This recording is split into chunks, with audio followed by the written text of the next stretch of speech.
Welcome to the Salmon Runs YouTube. Enjoy the video. In this video, I will explain how to make good bagels. First, activate your yeast in warm water with a pinch of sugar. Then, combine this mixture with high-protein flour and salt. Knead the dough for about 10 minutes until it's smooth and elastic.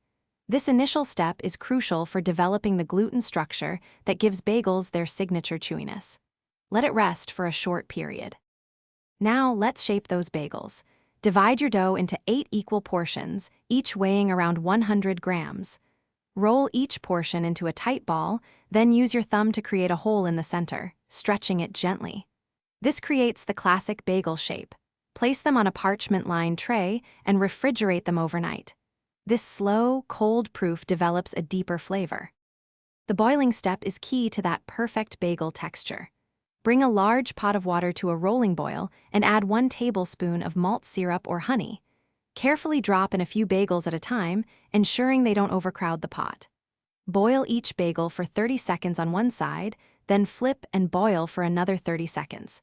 This brief boil gelatinizes the starch, creating a shiny, chewy crust. Finally, it's time to bake your beautiful bagels. Preheat your oven to 425 degrees Fahrenheit.